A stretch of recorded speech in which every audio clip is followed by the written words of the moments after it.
Air Asia যাত্রীবাহী বিমান Indonesia থেকে সিঙ্গাপুর যাচ্ছিল বিমানটি। ফিরে এলো মালয়েশিয়ার আতঙ্ক, ফের নিখোঁজ আরেকটি যাত্রীবাহী বিমান। ১৬২ জন যাত্রীকে নিয়ে রবিবার সকালে ইন্দোনেশিয়ায় নিখোঁজ হল এয়ার এশিয়ার যাত্রীবাহী বিমান। ইন্দোনেশিয়া থেকে সিঙ্গাপুর যাচ্ছিল এয়ার এশিয়ার বিমান QZ8501 বিমানটি। রবিবার স্থানীয় সময় সকাল ভোর ৫টা ২০ মিনিট নাগাদ ইন্দোনেশিয়ার সুরাবায়া বিমানবন্দর থেকে যাত্রা শুরু করে বিমানটি।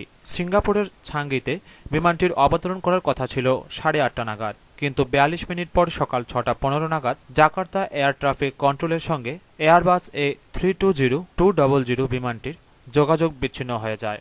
বিমানে ১৫৫ জন যাত্রী ও ৭ জন ক্রু সদস্য ছিলেন। এখনও পর্যন্ত বিমানের কোনো খোঁজ মেলেনি।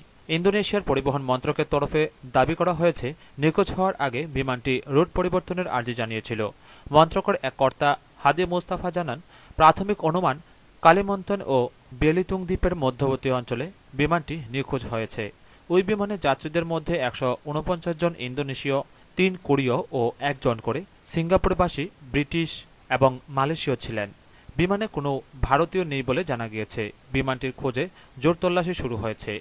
Mudah-mudahan Gusti Allah memberikan semuanya selamat, nggak ada masalah apapun. Iya, saya mau berangkat ke Singapura pagi ini, tadi saya udah mau berangkat, cuman minggu lalu kita cancel karena saya ada kesibukan di sini gitu loh. Teman saya ada 2 orang, tapi dia bawa keluarganya orang 5 gitu. Iya, kita rencananya liburan tuh ke Singapura untuk tahun baru 2015 gitu loh. Lah tadi lucunya বস্তুত ঠিক ১০ মাস আগে চলতি বছরের ফেব্রুয়ারিতে Malaysia এয়ারলাইন্সের MH370 বিমানটি রহস্যজনকভাবে নিখোঁজ হয়। অনুমান তা ভারত মহাসাগরের অতল গভীরে ডুবে গিয়েছে। বহু চেষ্টা করেও এখনও তার খোঁজ মেলেনি। এয়ার এশিয়ার বিমান নিখোঁজ সেই স্মৃতি উস্কে দিয়েছে। ব্যুরো রিপোর্ট, খবর ত্রিপুরা। পাকিস্তানের কাছে আন্ডারওয়ার্ল্ড ডন দাউদ ইব্রাহিমকে ভারতের হাতে ফিরিয়ে দেওয়ার দাবি জানালেন কেন্দ্রীয় স্বরাষ্ট্রমন্ত্রী রাজনাথ সিং। একটি ওয়েবসাইটে প্রকাশিত টেপে দাবি করা হয়েছে, করাচিতেই আছেন দাউদ। পাকিস্তানের কাছে আন্ডারওয়ার্ল্ড ডন দাউদ ইব্রাহিমকে ভারতের হাতে ফিরিয়ে দেওয়ার দাবি জানালেন কেন্দ্রীয় স্বরাষ্ট্রমন্ত্রী রাজনাথ সিং। তার দাবি, দাউদ যে পাকিস্তানি আছেন সে সংক্রান্ত যথেষ্ট তথ্য প্রমাণ আছে ভারতের হাতে। একটি ওয়েবসাইটে প্রকাশিত টেপে দাবি করা হয়, করাচিতেই আছেন দাউদ। এরপরেই দাউদকে ভারতে ফিরিয়ে দেওয়ার দাবি করেন স্বরাষ্ট্রমন্ত্রী। ভারতের মোস্ট ওয়ান্টেড সন্ত্রাসবাদী দাউদ ইব্রাহিম ১৯৯৩ সালের মুম্বাই বিস্ফোরণের মূল চক্রী ছিলেন। এই বিস্ফোরণ কেড়ে নিয়েছিল ২৫০ জনের প্রাণ। রবিবার লখনৌতে রাজনাথ সিং জানান, বারবার বলা সত্ত্বেও এখনও দাউদকে ভারতের হাতে ছাড়েনি পাকিস্তান। তবে কবে ভারত দাউদকে হাতে পাবে জিজ্ঞাসা করা হলে কথা না বাড়িয়ে তিনি জানান, অপেক্ষা করুন, লক্ষ্য রাখুন। दाऊद का जहां तक प्रश्न है वो मोस्ट वांटेड लोगों में से है। इसके संबंध में कि भारत ने भी पाकिस्तान से कहा है कि उसे हवाले किया जाना चाहिए और प्रतीक्षा कीजिए। পশ্চিমী কূটনৈতিক সূত্রে পাওয়া একটি টেপের ভিত্তিতে একটি ওয়েব পোর্টাল দাবি করেছে, করাচিতে বহাল তবিয়তে আছেন দাউদ। এই পোর্টালের খবর অনুযায়ী দাউদ তার ব্যবসা থেকে কামানো টাকা সারা বিশ্বে সন্ত্রাস ছড়ানোর কাজে ব্যবহার করছে। ব্যুরো রিপোর্ট, খবর ত্রিপুরা। ঝাড়খণ্ডের প্রথম অনুপজাতি মুখ্যমন্ত্রী হিসেবে রবিবার শপথ নিলেন বিজেপি নেতা রঘুবর দাস। তাকে শপথ বাক্য পাঠ করান রাজ্যপাল সৈয়দ আহমেদ। একই সাথে শপথ নিলেন 4 জন পূর্ণমন্ত্রীও। ঝাড়খণ্ডের প্রথম অনুপজাতি মুখ্যমন্ত্রী হিসেবে রবিবার শপথ নিলেন বিজেপি নেতা রঘুবর দাস।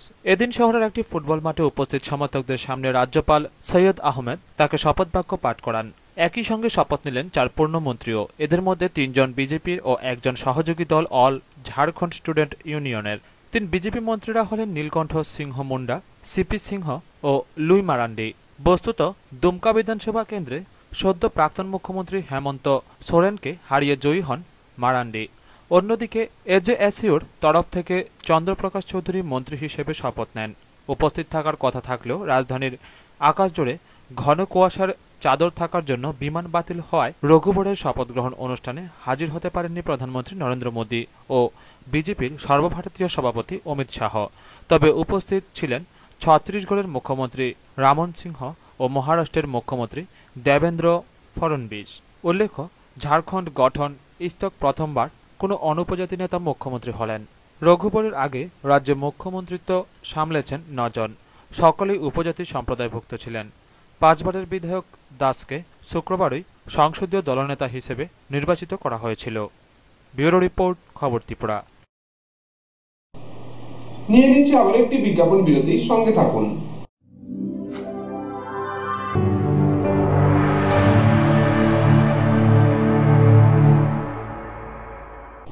বিজ্ঞাপন বিরতির পর আবার স্বাগত। চলে যাচ্ছে অন্যান্য খবরে। জনশিক্ষা আন্দোলনের ৭০তম প্রতিষ্ঠা বার্ষিকীতে কৈলাসহর সিঙ্গিরবিল বাজারে রাজ্যের প্রাক্তন মুখ্যমন্ত্রী দশরথ দেবের পূর্ণবয়ব মূর্তি স্থাপন করা হয়। মূর্তির ফলক উন্মোচন করেন সিপিএম রাজ্য সম্পাদক মণ্ডলীর সদস্য তথা মন্ত্রী তপন চক্রবর্তী। জনশিক্ষা আন্দোলনের ৭০তম প্রতিষ্ঠা বার্ষিকীতে কৈলাসহর সিঙ্গিরবিল বাজারের টাই জংশনের জনশিক্ষা সমিতির অন্যতম প্রতিষ্ঠাতা তথা রাজ্যের প্রাক্তন মুখ্যমন্ত্রী দশরথ দেবের পূর্ণবয়ব মূর্তি স্থাপন করা হয় ২৭ ডিসেম্বর শনিবার। প্রয়াত দশরথ দেবের পূর্ণবয়ব মূর্তির আনুষ্ঠানিক ফলক উন্মোচন করেন সিপিএম রাজ্য সম্পাদক মণ্ডলীর সদস্য তথা মন্ত্রী তপন চক্রবর্তী। অনুষ্ঠিত হয় বিশাল জনসভা। জাতি উপজাতি সম্প্রদায়ের হাজারো মানুষ জনসভায় সামিল হন। ওদিনের অনুষ্ঠানে দলের রাজ্য সম্পাদক মণ্ডলীর সদস্য তথা গণমুক্তি পরিষদের কেন্দ্রীয় কমিটির সম্পাদক নিরঞ্জন দেববর্মা, ঊনকোটি জেলা কমিটির সম্পাদক বিজয় রায়, জেলা কমিটির সদস্য লক্ষণকর, উপজাতি জেলা পরিষদের এমডিসি সাবিত্রী দেববর্মা প্রমুখ উপস্থিত ছিলেন।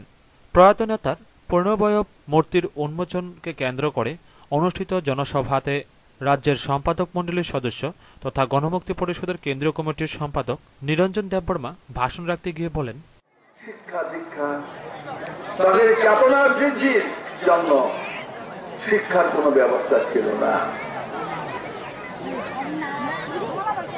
তাই আমার ভারত ত্রিপুরা রাজ্য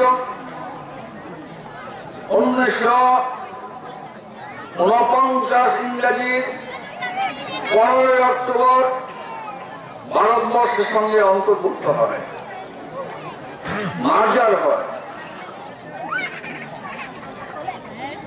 এর পর্যন্ত আমাদের রাজ্যে রাজ্য সম্পাদক মণ্ডলীর সদস্য তপন চক্রবর্তী বলেন, যে কাজটা আমাদের পূর্বপুরুষরা শুরু করেছিলেন, comrade Hemanta Debbarma, comrade Sujanya Debbarma, comrade Dasharath Debbarma, comrade Aghore Debbarma প্রমুখ, সেই সময়ে রাজাদের আমলে যখন এই রাজ্যের সাধারণ শিক্ষা বা উচ্চশিক্ষার তেমন কোনো সুযোগ ছিল না, বাইরে থেকে শিক্ষা গ্রহণ করে এসে তারা এই রাজ্যের মানুষকে সামন্ততন্ত্রের নাগপাশ থেকে। ব্যুরো রিপোর্ট, খবর ত্রিপুরা। খোয়াই শ্রীনাথ বিদ্যানিকেতন ময়দান ভাসল জনজোয়ারে। সিপিআইএম এর ২১তম মহকুমা সম্মেলন প্রকাশ্য সমাবেশে কংগ্রেস বিজেপিকে বাক্যবাণে বিঁধলেন সিপিআইএম এর নেতৃত্বরা। উপস্থিত ছিলেন মন্ত্রী অঘোর দেববর্মা সহ অন্যান্য নেতৃত্বরা। ৭০তম জনশিক্ষা দিবসেই সিপিএম খোয়াই ২১তম মহকুমা সম্মেলনের শুভারম্ভ হল। সম্মেলনের প্রকাশ্য সমাবেশ সংগঠিত হল শনিবার বিকেলে।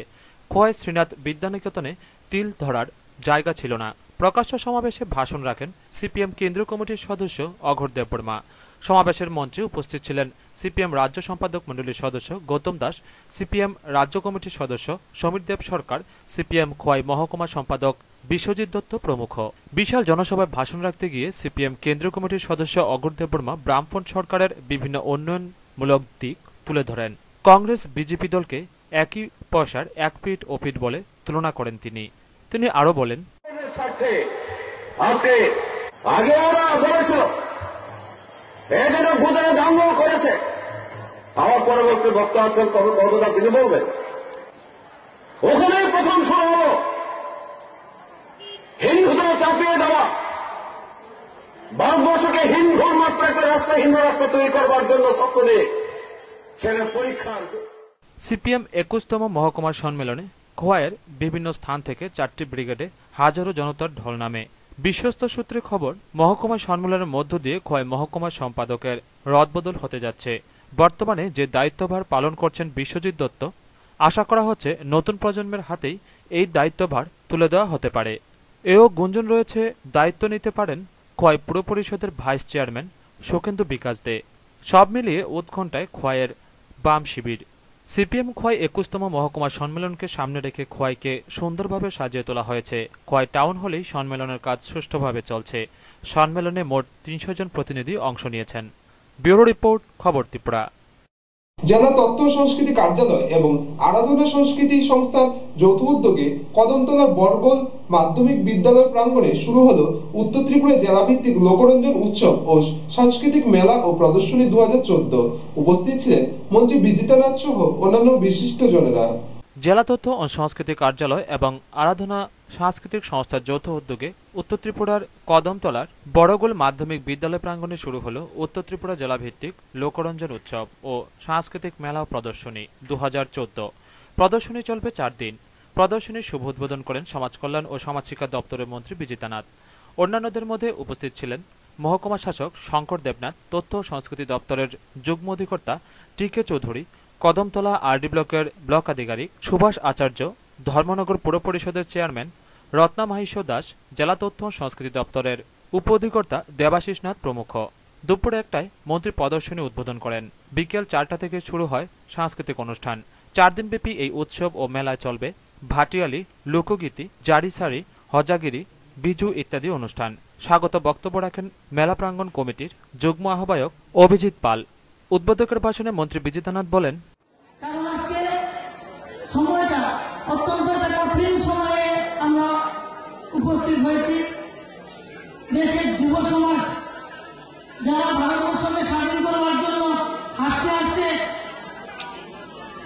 গুলি বা বন্দুকের সামনে পড়েছিল, ফাঁসির দড়ি গলায় পড়েছিল, আজকে সেই যুব সমাজের মধ্যে আমরা লক্ষ্য করতে পারছি সেই উদ্দীপনাটা হারিয়ে ফেলেছে। তারা বিভ্রান্ত হচ্ছে, বিভিন্নভাবে বিভ্রান্তকারী শক্তি প্রকট রূপ ধারণ করেছে এবং সময়ের সঙ্গে তাল মিলিয়ে তারা আরো বেশি বিভাজনের সুর গাইবার চেষ্টা করছেন। আমাদের এই এলাকায় হিন্দু, মুসলমান সহ বিভিন্ন সম্প্রদায়ের জাতি গোষ্ঠীর বসবাস।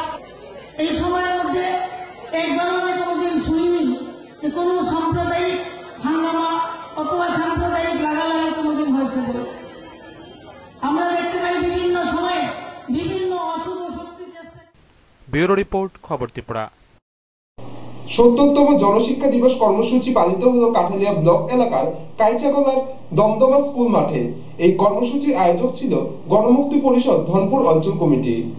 যথাযোগ্য মর্যাদার সাথে ৭০তম জনশিক্ষা দিবস কর্মসূচি পালন করল কাঠালিয়া ব্লক এলাকার কাইচাখোলার দমদমা স্কুল মাঠে। এই কর্মসূচির আয়োজক ছিল গণমুক্তি পরিষদ ধনপুর অঞ্চল কমিটি। প্রচণ্ড কুয়াশা আর কনকনে হিমেল হাওয়া উপেক্ষা করে রাঙ্গামোড়া, কাইচাখোলা ও দমদমা উপজাতি গ্রামের মানুষ অংশ নিয়েছিল এই দিনের বর্ণময় অনুষ্ঠান উপভোগ করতে। ২৬-২৭ ডিসেম্বর দুদিনব্যাপী কর্মসূচিতে ছিল ক্রিকেট টুর্নামেন্ট, পতাকা উত্তোলন, আলোচনা সভা ও বাস্তবসম্মত জীবনমুখী সাংস্কৃতিক অনুষ্ঠান সহ সংগঠনের উদ্যোগে স্মারক সংবর্ধনা। ২৭ ডিসেম্বর বিকেল ২টায় সংগঠনের পতাকা উত্তোলন করেন গণমুক্তি পরিষদের রাজ্য কমিটির সদস্যা কোকিলা মুড়া সিং। অনুষ্ঠানের প্রথম পর্বে স্বাগত ভাষণ রাখেন সংগঠনের বিভাগীয় নেতৃত্ব উদয়বাসী ত্রিপুরা। প্রধান বক্তা ছিলেন পঞ্চায়েত সমিতির চেয়ারম্যান আব্দুল করিম। এছাড়াও বক্তব্য রাখেন সিপিএম ধনপুর অঞ্চল সম্পাদক বাবুল দেবনাথ, কোকিলা মুড়া সিং প্রমুখ। ভাবনা হচ্ছে গুণগত শিক্ষা এবং আমাদের যে ঐক্য এবং সংহতি সেটাকে রক্ষা করা। আমরা আজ থেকে দেখেছিলাম ৭০ বছর আগে ১৯৪৫ সালে এই ত্রিপুরা রাজ্যে যখন রাজারা শাসন করতেন, ওই সময় আমরা দেখেছিলাম এই ত্রিপুরা রাজ্যের মধ্যে মূলত উপজাতি অংশের এবং ধর্মীয় সংখ্যালঘু অংশের মানুষ বসবাস করত। ওই সময় রাজারা যখন বসবাস যেই রাজ্যটাকে শাসন করতেন, আমরা দেখেছিলাম এই রাজ্যের মানুষ যারা রয়েছে উপজাতি অংশের, বিশেষ করে উপজাতি অংশের মানুষ, তারা অনাহারে। অনুষ্ঠানের দ্বিতীয় পর্বে পারিপার্শ্বিক কচিকাঁচা শিল্পীদের পরিবেশনায় শুরু হয় মনোজ্ঞ নৃত্যানুষ্ঠান, হাস্যকৌতুক, একাঙ্ক নাটক, লোকসঙ্গীত এবং ত্রিপুরার উপজাতিদের হারিয়ে যাওয়া জাদু কলিজা লোক সংস্কৃতি, গানের ডালিসহ নানা কর্মসূচি। নারায়ণ বৈদ্যের রিপোর্ট, খবর ত্রিপুরা। কলেজ ছাত্রীকে শ্লীলতাহানির অভিযোগে অভিযুক্ত রামকৃষ্ণ মহাবিদ্যালয়ের কীর্তিমান অধ্যাপক ডক্টর তাপস চন্দ্র ঘোষকে 14 দিনের জেল হাজতে রাখার নির্দেশ দিল কৈলাসহর সিজিএম আদালত। 9 জানুয়ারি ফের আদালতে তোলা হবে ওই অধ্যাপককে। কলেজ ছাত্রীকে শ্লীলতাহানির অভিযোগে অভিযুক্ত রামকৃষ্ণ মহাবিদ্যালয়ের কীর্তিমান অধ্যাপক ডক্টর তাপস চন্দ্র ঘোষকে 14 দিনের জেল হাজতে রাখার নির্দেশ দিল কৈলাসহর সিজিএম আদালত। শনিবার সকাল 11টায় রামকৃষ্ণ মহাবিদ্যালয়ের ছাত্রছাত্রীরা অভিযুক্ত অধ্যাপকের শাস্তির দাবিতে শহরে মিছিল করে কলেজ থেকে আদালতের সামনে যায়। ক্ষুব্ধ ছাত্রীরা অধ্যাপকের বিরুদ্ধে ক্ষোভে ফেটে পড়ে। তারা জানায় আরও অনেক ছাত্রীর সঙ্গে ওই অধ্যাপক এই রকম জঘন্য আচরণ করেছেন। ছাত্রীরা জানান প্র্যাকটিক্যালে ফেল করিয়ে দেওয়ার ভয়ে কেউ এতদিন মুখ খুলেননি। প্রথম বর্ষের ছাত্রীটি অনেক সাহসের সঙ্গে প্রতিবাদ করেছে। আমরা চাই ভবিষ্যতে যাতে আর কারো সঙ্গে এ ধরনের আচরণ না হয়। আমাদের একজন বান্ধবীর সাথে এভাবে খুব খারাপ ব্যবহার হচ্ছে, অশ্লীল ব্যবহার। তো আমরা চাই, এই জিনিসটা খুব নিন্দা করেছি, তাই শাস্তি চাই স্যারের, কঠোর শাস্তি। টিসিডি তাপস চন্দ্র ঘোষ যে আমরা আজ সকালে একটা বিষয় জানতে পারলাম যে ওনার নাকি কলকাতাতে এরকম একটি ঘটনা আছে, পশ্চিমবাংলার বহরমপুরে ওনার বাড়ি। ওনার নাকি সেখানে নাকি যখন উনি ছিলেন তার সাথে এখানে একটা এরকম মেয়ে সংক্রান্ত শ্লীলতাহানির ঘটনা বা এরকম মেয়ে সংক্রান্ত কোনো কেস ওনার আছে, কেস চলছে। এটা কি আগে জানতে পারবো? আমরা জানতাম না আগে, আমরা আজ সকালবেলা জানতে পেরেছি। মূল অভিযোগকারী প্রথম বর্ষের ছাত্রী এদিন জানায়, আমার প্রতি যে অন্যায় হয়েছে তার ন্যায্য বিচার চাই। 24 তারিখ ঘটনা হয়েছিল। আমি 30 তারিখ স্যার আমাকে কল করে বলছেন যে নেহাত তুমি কি আসতে পারবে কালকে যে কোনো টাইমে, আমার বাড়িতে একটি কাজ আছে। তো আমি বলেছি হ্যাঁ স্যার পারবো। এই স্যার কেন ডেকেছে একটু শুনে আসি বলে আমি গিয়েছি। তো তখন দেখছি স্যার বাড়িতে আরও 2-3 স্টুডেন্ট আছে। তো স্যার তাদেরকে নিয়ে কথা বলছে। তখন আমার সাথেও তাদের সেম কথাই বলছে যে আমি যখন তোমাদেরকে ডাকি কোনো ভালোর জন্যই ডাকি। বান্ধবী সমীকা দেবনা ও ফোন করে বলছে যে শোন, আমাকে স্যারের কাছে টাকা দিতে লাগবে, স্যারের টিউশন ফি দিতে লাগবে, তো আমি আজকেই দেবো, তুই আমার সাথে চলবি? তো আমি বলেছি হ্যাঁ চলবো। আমাকেও স্যার বলেছে যাওয়ার জন্য, আজকে জানি না ফিজিওলজি কোয়েশ্চেন দেওয়ার জন্য স্যার বলেছে। তো আমি আরও একসাথেই চলে গিয়েছি স্যারের বাড়িতে। রামকৃষ্ণ মহাবিদ্যালয়ের অধ্যক্ষ ডক্টর শান্তিরেখা সিংহ এই ঘটনার তীব্র ধিক্কার ও নিন্দা জানিয়ে বলেন, এ আমাদের শিক্ষাকে সমাজের লজ্জা। আইনগতভাবে বিষয়টি বিচারের পাশাপাশি প্রশাসনিকভাবে কঠোর পদক্ষেপ গ্রহণ করা হয়েছে। অ্যান্টি সেক্সুয়াল হ্যারাসমেন্ট কমিটির রিপোর্ট পাঠানো হয়েছে উচ্চশিক্ষা অধিকর্তার কাছে। ঊর্ধ্বতন কর্তৃপক্ষ এ ব্যাপারে সিদ্ধান্ত গ্রহণ করবেন। আমিও আমার কর্তৃপক্ষের চেয়ারে বসে আমি যতদূর সম্ভব তাকে পার্সোনালিও আমি বলেছি যে টিউশন করতে থাকলে এগুলো বন্ধ করা দরকার। এইসব সবাইকেই বলি, সব টিচারকে আমি যাদের সম্পর্কে জানি তাদেরকে আমি সাবধান করেছি যে আমাকে আপনারা বাধ্য করবেন না আপনাদের নাম ডিপার্টমেন্টে পাঠাতে। এইভাবেই আমি অ্যাওয়ারনেস একটা সবার কাছে পৌঁছে দিয়েছি। তারপরে আর তো অন্য বিষয় তো একজন শিক্ষিত লোককে এর থেকে বেশি আমি আর কি ইনস্ট্রাকশন দিতে পারি। রামকৃষ্ণ মহাবিদ্যালয়ের ছাত্র শিক্ষক সম্পর্কে কালিমালিপ্ত করে যে ঘৃণ্য দৃষ্টান্ত স্থাপন করেছেন ডক্টর ঘোষ, তার প্রতিবাদে সোচ্চার হয়েছে এসএফআই। শনিবার বিক্ষোভ মিছিল সংগঠিত করে এসএফআই নেতা ধ্রুব দত্ত এবং মনসুর আলী শিক্ষাঙ্গনের পরিবেশ সুষ্ঠু রাখার সাথে দোষী দৃষ্টান্তমূলক শাস্তির দাবি জানান। কৈলাসশহর মহিলা থানা ছাত্রীর লিখিত অভিযোগ গ্রহণ করে ভারতীয় দণ্ডবিধির 354 ধারায় মামলা গ্রহণ করে, যা জামিনযোগ্য। শনিবার পুলিশ অভিযুক্ত অধ্যাপককে কৈলাসশহর সিজিএম আদালতে তোলে। পুলিশের অভিযোগ গ্রহণ সম্পর্কে সন্তুষ্ট হতে পারেননি দায়িত্বপ্রাপ্ত মুখ্য বিভাগীয় বিচারক দেবাশিস কর। ভারতীয় দণ্ডবিধির 164 ধারায় ছাত্রীটির গোপন জবানবন্দি গ্রহণ করেন তিনি। সেই জবানবন্দির ভিত্তিতেই বিচারক 14 দিনের জেল হাজতে কীর্তিমান অধ্যাপককে রাখার নির্দেশ দেন। 9 জানুয়ারি ফের আদালতে তোলা হবে অধ্যাপককে। গতকালকে রামকৃষ্ণ মহাবিদ্যালয়ের অধ্যাপক ডক্টর তাপস চন্দ্র ঘোষের বিরুদ্ধে যে অভিযোগ ছিল, আমরা কালকে একটা কেস নিয়েছি। 350 করে আমরা কেসটা রেজিস্টার করছি। তারপর অভিযোগ নেওয়ার পরে সঙ্গে সঙ্গে আমরা আসামি অ্যারেস্ট করছি এবং তাকে আজকে আমরা কৈলাসহর কোর্টে পাঠাইছি। আর কমপ্লেনেন্ট যে ভিকটিম তাকেও আমরা 164 এর জন্য ম্যাজিস্ট্রেটের কাছে পাঠাইছি। ব্যুরো রিপোর্ট, খবর ত্রিপুরা। পিকনিক সেরে ফেরা এক ম্যাক্স গাড়ির ধাক্কা খেয়ে আহত হলেন এক পথচারী। ঘটনা তেলিয়ামুড়া সড়কের ওমপি চৌমুনিতে। বর্তমানে আহত ব্যক্তির চিকিৎসা চলছে জিবি হাসপাতালে। আবারও একটি দুর্ঘটনার খবর পাওয়া গেল তেলিয়ামুড়া শহরের উপর। ঘটনার বিবরণে জানা যায়, বরমুড়ার ইকো পার্ক থেকে পিকনিক সেরে তেলিয়ামুড়া আসার পথে TR01B 2911 নম্বরের একটি ম্যাক্স গাড়ি তেলিয়ামুড়া শহরের ওমপি চৌমুনিতে আসতেই বিশ্বনাথ ঘোষ নামে এক পথচারীকে ধাক্কা দেয়। সঙ্গে সঙ্গেই বিশ্বনাথ ঘোষ রক্তাক্ত অবস্থায় রাস্তায় লুটিয়ে পড়ে। প্রত্যক্ষদর্শীরা সঙ্গে সঙ্গে তেলিয়ামুড়া হাসপাতালে নিয়ে গেলে কর্তব্যরত চিকিৎসক অবস্থা খারাপ বুঝে জীবিতে স্থানান্তরিত করে তাকে। ঘটনা হয়েছে, আমি আইতেছি বাড়ি থেকে, আইবার সময় ওই যে ট্রাফিক পয়েন্ট আছে না, এখানে ভদ্রক আইতেছে আর গাড়িটা এমনি টার্নিং কাটতেছে আর কি, টার্নিং গাড়িটা ওই ভদ্রক লাগাইতেছে আর কি, লাগাইছে ভদ্রক ফিরে আসে। তো ট্রাফিকে সাইড দিয়েছে, গাড়িটা সাইড দেখছে না আর কি। গাড়িটা কোন দিক থেকে আইতে হয়েছিল? গাড়িটা তো ওই ইয়ে থেকে হাওড়া থেকে। এটা কি পিকনিকের গাড়ি আছে? এটা বলতে আমি আর দেখছি না। আচ্ছা, কি নাম যে রোগটা ইনজুরি?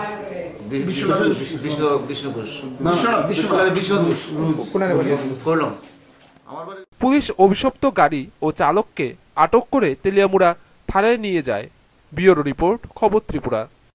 দক্ষিণ জেলার জোলাইবাড়ি স্থিত জোলাইবাড়ি সাংস্কৃতিক মিলনায়তনে অনুষ্ঠিত হয় দক্ষিণ জেলাভিত্তিক যুব উৎসব। উপস্থিত ছিলেন দক্ষিণ জেলার সভাধিপতি হিমাংশু রায় সহ অন্যান্যরা। রবিবার অনুষ্ঠিত হয় দক্ষিণ জেলাভিত্তিক যুব উৎসব। দক্ষিণ জেলায় জোলাইবাড়ি স্থিত জোলাইবাড়ি সাংস্কৃতিক মিলনায়তনে অনুষ্ঠিত এই জেলাভিত্তিক যুব উৎসবের প্রদীপ প্রজ্বলনের মধ্য দিয়ে শুভ উদ্বোধন করেন দক্ষিণ জেলার সভাধিপতি হিমাংশু রায়।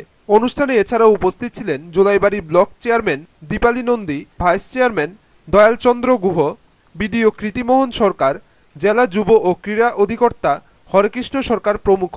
অনুষ্ঠানে উদ্বোধকের ভাষণে জেলা সভাধিপতি হিমাংশু রায় বলেন, মূর্খ ভারতবাসী, মুচি, মেথর, গরিব, দরিদ্র সব অংশের মানুষ, আমার ভাই, জাত পাত ধর্মান্ধতার বিরুদ্ধে লড়াইয়ের ক্ষেত্রে উনি গোটা পৃথিবীর মধ্যে একজন আদর্শ পুরুষ হিসাবে নিজেকে প্রতিষ্ঠিত করতে পেরেছিলেন।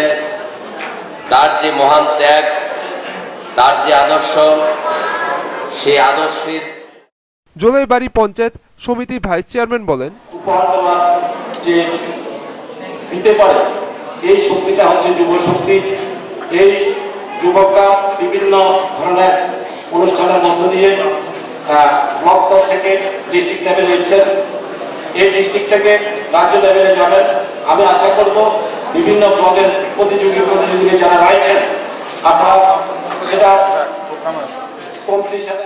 এদিনের এই জেলাভিত্তিক যুব উৎসবে দক্ষিণ জেলার 8টি ব্লক ও 3টি নগর পঞ্চায়েত এলাকার প্রতিযোগিনীরা অংশগ্রহণ করেন। প্রতিযোগিতা হয় নাচ, গান, বক্তৃতা, নাটক প্রভৃতি ইভেন্টে। অনুষ্ঠানে সাধারণ মানুষের উপস্থিতি ছিল লক্ষণীয়। ব্যুরো রিপোর্ট, খবর ত্রিপুরা। রবিবার সোনামুড়া টাউন হলে অনুষ্ঠিত হলো বৈদিক ব্রাহ্মণ সমাজের প্রথম বাৎসরিক সম্মেলন। উপস্থিত ছিলেন বৈদিক ব্রাহ্মণ সমাজ কমিটির সভাপতি মানিকলাল ঠাকুরতা সহ অন্যান্যরা। রবিবার বৈদিক ব্রাহ্মণ্য সমাজের প্রথম বার্ষিক সম্মেলন অনুষ্ঠিত হয় সোনামুড়া টাউন হলে।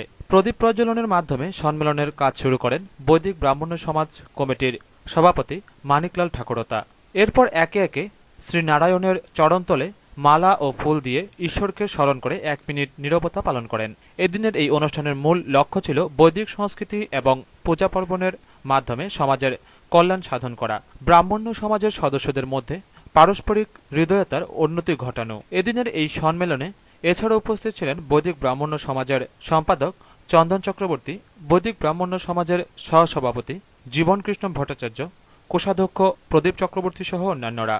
এদিনের এই অনুষ্ঠান সম্পর্কে বলতে গিয়ে সহসভাপতি জীবনকৃষ্ণ ভট্টাচার্য বলেন, বৈদিক ব্রাহ্মণ সমাজ আগরতলা রেজিস্ট্রিকৃত আমাদের এই সংস্থা, আমাদের সংস্থার আসল উদ্দেশ্যই হল আমাদের কোনো রাজনৈতিক ব্যানারে আমরা যাব না। এটা পুরোপুরি অরাজনৈতিক একটা সংস্থা, কারণ আমরা বিশ্বাস করি যারা রাজনীতি করে তারা তো করবেই, কারণ রাজনীতি করাটা সবার অধিকার। কিন্তু এই সংস্থাতে এসে কেউ রাজনীতি করতে পারবে না। এই কারণে রাজনীতি যারা করে তারা শুধু নিজের দলের লোককে ভালোবাসে, আর আমার বৈদিক ব্রাহ্মণ সমাজ আপামর জনসাধারণ সবাইকে ভালোবাসে, দলমত নির্বিশেষে সবাইকে ভালোবাসবে। এই জন্যই আমাদের এটা বৈদিক ব্রাহ্মণ সমাজ একটা রাজনৈতিক সংস্থায় আমরা সম্মিলিত হয়েছি, সংস্থা আমরা গঠন করেছি রেজিস্ট্রি। টুটন চৌধুরীর রিপোর্ট, খবর ত্রিপুরা। এখন খেলার খবর।